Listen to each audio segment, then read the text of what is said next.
Today we are discussing malaria. What is malaria fever and which is etiology of malaria and transmission of malaria, signs, symptoms, diagnosis and treatment management of malaria. So we are going to start malaria fever. So जैसे कि आप जानते हैं malaria एक fever है, एक बुखार है जो कि मॉस्किटो के बाइट से स्प्रेड होता है। इन सिंपल लैंग्वेज मच्छर के काटने से, मादा मच्छर के काटने से मलेरिया बुखार होता है। एंड मलेरिया एक मोस्ट कॉमन फीवर है जो हर किसी को हो ही जाता है मादा मच्छर के काटने से। तो मलेरिया जो बुखार होता है, जो मलेरिया फीवर होता है, ये क्या होता है, इसकी इटियोलॉजी क्या है, कैसे ट्रांसमिशन इसका होता है, क्या इसके क्लिनिकल मैनिफेस्टेशन होते हैं, क्या साइन सिम्टम मिलते हैं जब मलेरिया बुखार हो जाता है, कैसे इसको हम डायग्नोसिस करते हैं और कैसे इसका ट्रीटमेंट मैनेजमेंट करते हैं। आज हम मलेरिया लेक्चर को डिटेल में पढ़ेंगे और जो भी इससे इम्पोर्टेंट की पॉइंट है एग्जाम के लिए वो हम पुट अप करेंगे इस क्लास के अंदर। सो जैसे कि हमें पता है मलेरिया एक प्रोटोजोअल डिसीज है। क्या है? एक प्रोटोजोअल डिसीज है जो फैलती है कैसे? Caused by malaria parasite. Malaria parasite से ये कॉज होती है, मलेरिया पैरासाइट। मलेरिया एक इन्फेक्शियस डिसीज है।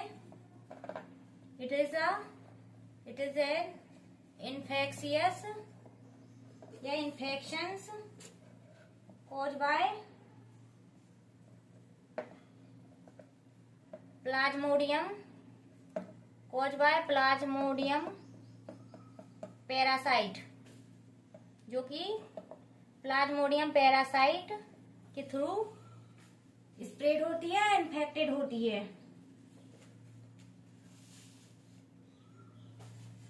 इसका जो ट्रांसमिशन होता है, ट्रांसमिशन इस डिसीज का ट्रांसमिटेड बाय बाइट मीन्स काटना, बाइट ऑफ इन्फेक्टेड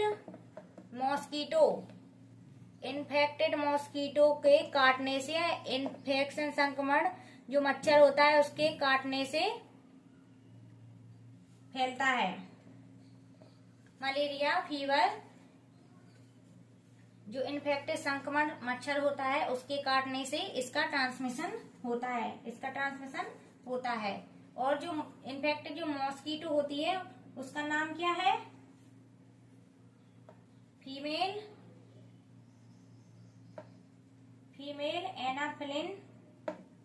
एनाफिलिन मॉस्किटो। ये इंपॉर्टेंट है एग्जाम के लिए। इसका ट्रांसमिशन कैसे होता है? इन्फेक्टेड मॉस्किटो से, संक्रमण मच्छर के द्वारा इसका ट्रांसमिशन होता है। उसका नाम क्या होता है? Female anopheline mosquito. मादा मच्छर के काटने से मलेरिया फीवर होता है। मलेरिया की इटियोलॉजी, मलेरिया फीवर की क्या इटियोलॉजी होती है? तो मलेरिया फीवर की जो इटियोलॉजी है इसमें क्या होता है, 4 स्पीसीज होती हैं प्लाज्मोडियम की 4 स्पीसीज होंगी। First species Plasmodium buybacks, Plasmodium falciparum, Plasmodium malariae, Plasmodium oval, जिसमें कि प्लाज्मोडियम जो बायबैक्स है वो मोस्ट कॉमन मलेरिया फीवर होता है। प्लाज्मोडियम फाल्सिपेरम को हम सेरिब्रल मलेरिया के नाम से भी जानते हैं एंड ब्लैक वाटर फीवर के नाम से भी जाना जाता है प्लाज्मोडियम फाल्सिपेरम मलेरिया को। थर्ड जो स्पीसीज होती है प्लाज्मोडियम मलेरी, ये 1% ही पाई जाती है। एंड फोर्थ जो प्लाज्मोडियम स्पीसीज होती है वो ओवेल होती है। ये भी बहुत रेयर कंडीशन में देखने को मिलती है। अब हम पढ़ेंगे इसका इंक्यूबेशन पीरियड। ये 4 मलेरिया को कॉज करने वाली स्पीसीज हैं या कॉजिटिव एजेंट हैं जो कि 4 टाइप से मलेरिया को कॉज करती हैं।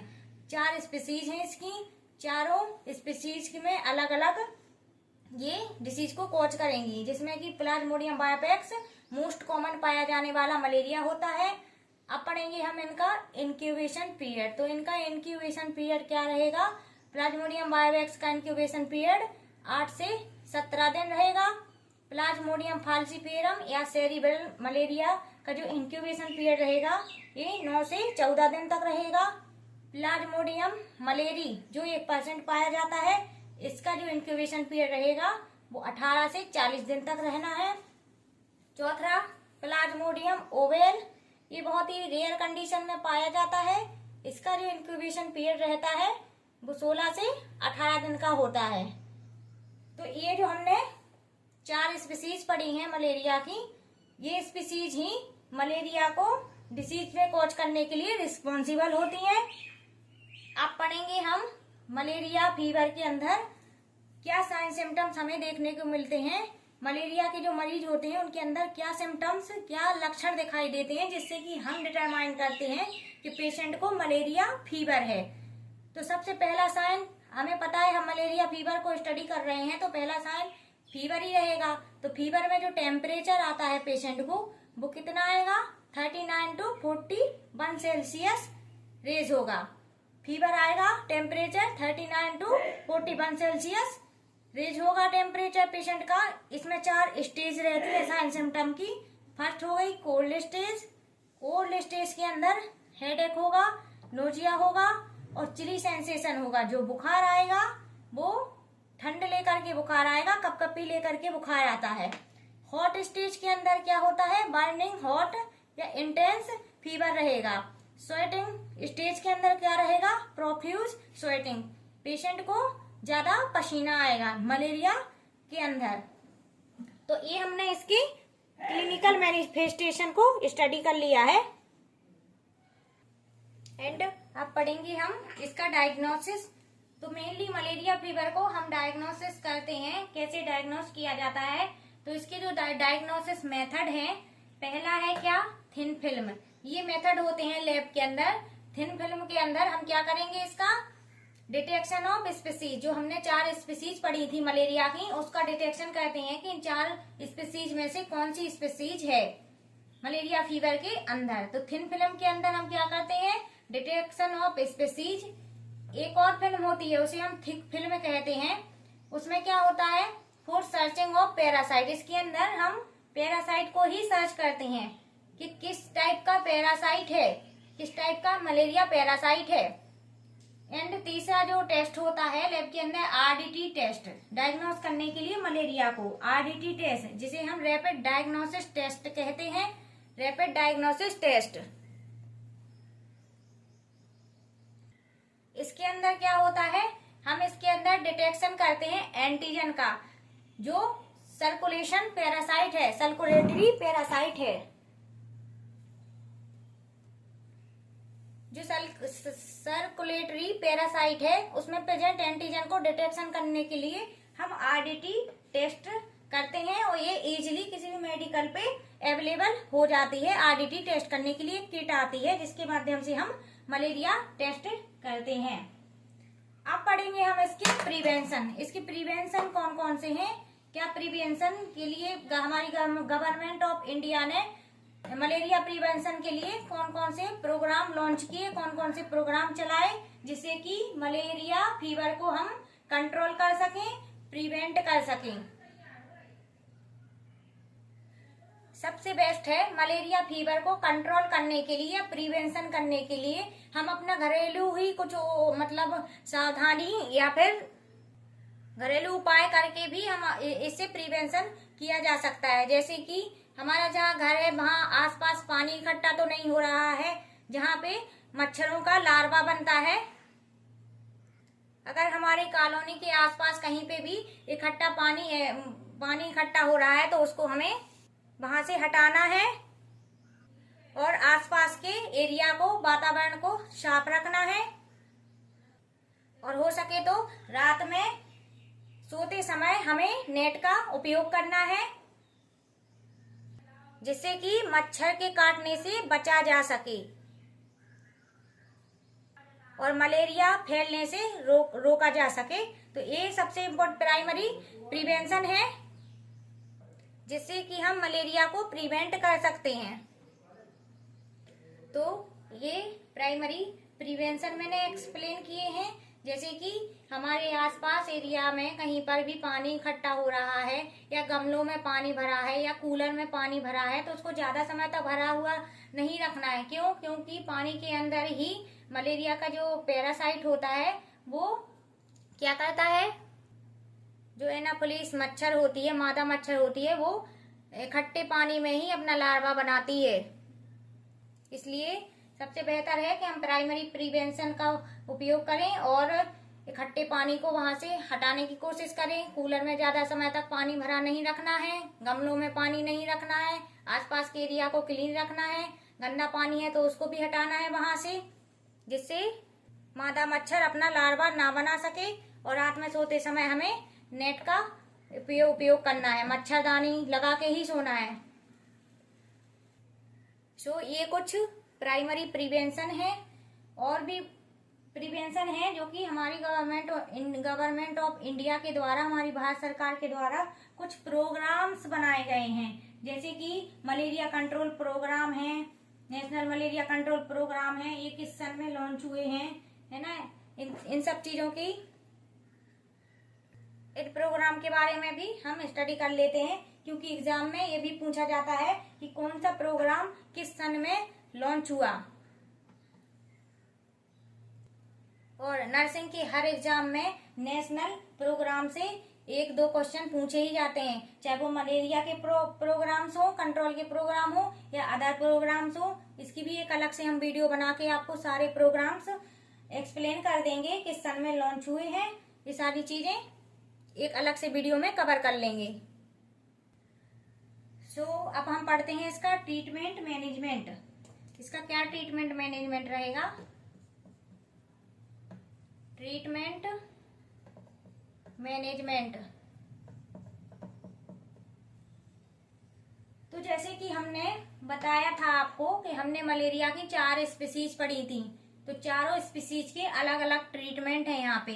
जैसे कि प्लाज्मोडियम वाइवेक्स पढ़ा था हमने, प्लाज्मोडियम फैल्सीपेरम पढ़ा था, plasmodium malariae and plasmodium ovale. इन तीनों के ही अलग अलग ट्रीटमेंट है जो हम आपको यहाँ पे एक्सप्लेन कर देते हैं। तो पहला जो हमने प्लाज्मोडियम वाइवेक्स पढ़ा था, पहला जो प्लाज्मोडियम, यहाँ पी को हम प्लाज्मोडियम से इंडिकेट करेंगे, डिनोट करेंगे, प्लाज्मोडियम वाइवेक्स। तो प्लाज्मोडियम वाइवेक्स का क्या ट्रीटमेंट रहना है, क्या ट्रीटमेंट मैनेजमेंट रहना है, हम थोड़ा इसको यहाँ पे एक्सप्लेन कर देते हैं। यहाँ पे स्पेस है क्योंकि इसका ट्रीटमेंट क्या रहना है। जो टेबलेट आती है, सॉरी मेडिसिन यहाँ पे लिख देती हूँ, टेबलेट क्लोरोक्वीन, इसका नाम तो सुना होगा, कॉमन है क्लोरोक्वीन। कितना? 25 mg पर kg वेट के हिसाब से हमें प्लाज्मोडियम वाइवेक्स में ट्रीटमेंट मैनेजमेंट करना है। एंड प्लस टेबलेट प्राइमाक्विन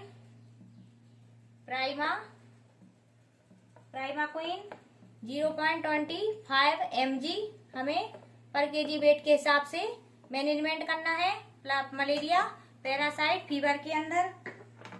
ये ट्रीटमेंट किसमें अप्लाई होगा? प्लाज्मोडियम वाइवेक्स पैरासाइट के अंदर। अब सेकंड जो है प्लाज्मोडियम फैल्सीपेरम, इसके अंदर क्या ट्रीटमेंट मैनेजमेंट करना है हमें? तो इसके अंदर जो ट्रीटमेंट मैनेजमेंट करेंगे हम, तो हमने प्लाज्मोडियम वाइवेक्स के बारे में पढ़ा है। अब हम क्या पढ़ रहे हैं? Treatment management Plasmodium falciparum. इसमें क्या होना है? इसमें प्लाज्मोडियम फैल्सीपेरम मलेरिया के अंदर हम एसीटी थेरेपी प्रोवाइड करते हैं। ट्रीटमेंट मैनेजमेंट के अंदर एसीटी थेरेपी, एसीटी का फुल फॉर्म क्या है यहाँ पे? आर्टिसोनेट बेस्ड कंबाइंड थेरेपी। इसमें क्या होता है?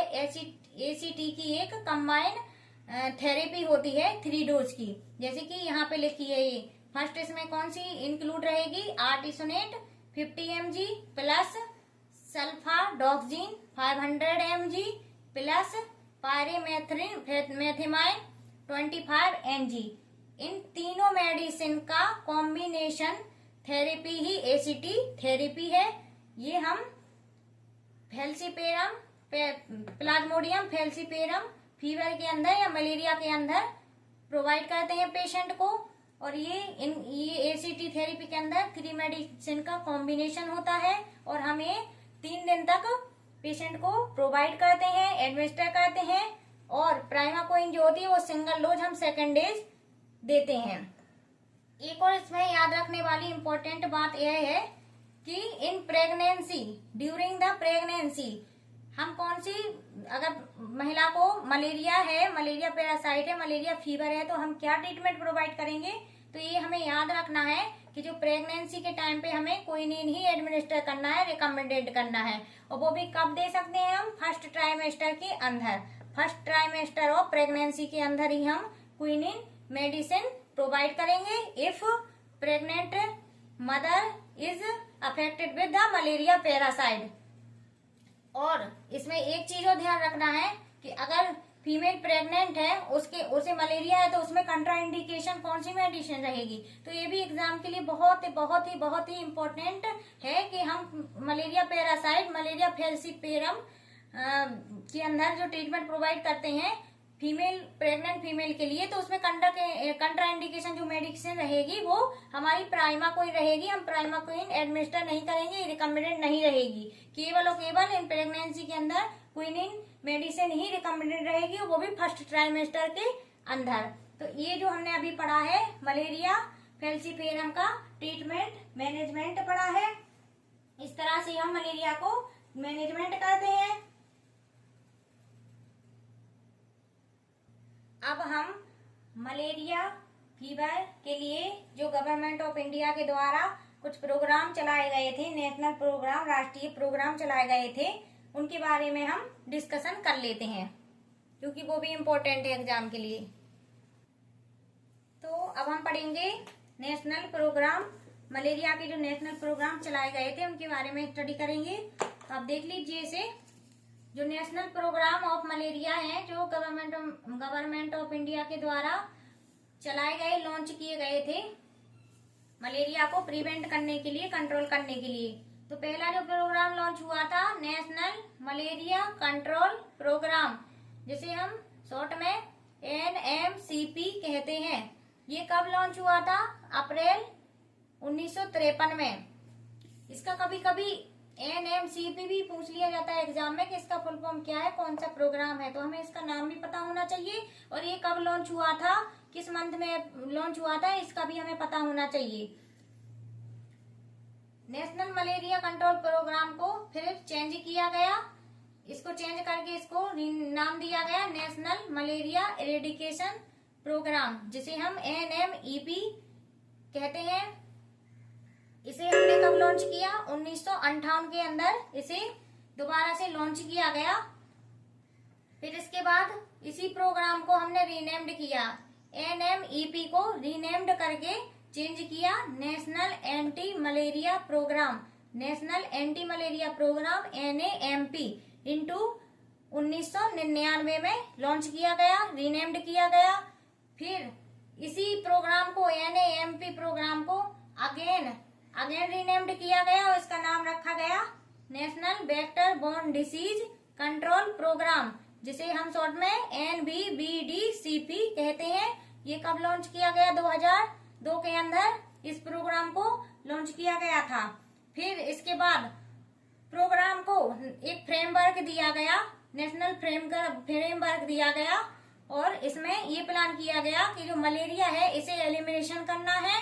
इन इंडिया के अंदर हमें मलेरिया को एलिमिनेट करना है।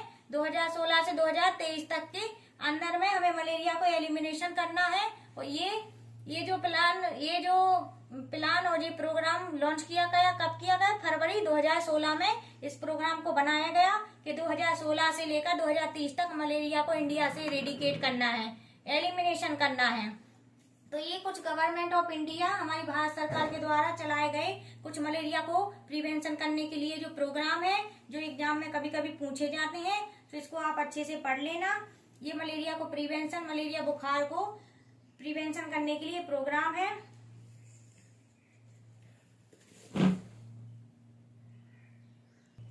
आप इसे अच्छे से रीड कर लेना। एक बार फिर से मैं रिवीजन कर देती हूँ। नेशनल मलेरिया कंट्रोल प्रोग्राम सन 1953 में लॉन्च किया। इसी को चेंज किया गया नेशनल मलेरिया एरेडिकेशन प्रोग्राम के अंदर 1958 में। फिर इस प्रोग्राम को रीनेम्ड किया गया 1999 में, नाम रखा गया नेशनल एंटी मलेरिया प्रोग्राम 1999 के अंदर में। फिर अगेन इसको रीनेम्ड किया गया, दोबारा इसको रीनेम्ड किया गया और लॉन्च किया गया 2002 में। इसका नाम दिया गया national vector borne disease control programme. फिर इस प्रोग्राम के बाद गवर्नमेंट ऑफ इंडिया ने एक फ्रेमवर्क बनाया फॉर मलेरिया को एलिमिनेट करने के लिए। एक और प्रोग्राम लॉन्च किया फरवरी 2016 में, और इस प्रोग्राम का जो प्लान बनाया वो क्या है, 2016 से 2023 तक में हमें मलेरिया को एलिमिनेट करना है। तो फ्रेंड, आज हमने मलेरिया को स्टडी किया है। मलेरिया एक अपने आप में काफी इंपॉर्टेंट टॉपिक है। मलेरिया से कई बार क्वेश्चन पूछे जाते हैं, एग्जाम पर्पज के लिए बहुत इंपॉर्टेंट है। आप इसे अच्छे से रीड कर लेना। आई होप कि आज की क्लास आपके लिए हेल्पफुल हो, आपके एग्जाम के लिए हेल्पफुल हो। थैंक यू, बने रहें ऐसे ही हमारी क्लास में। Thank you for watching.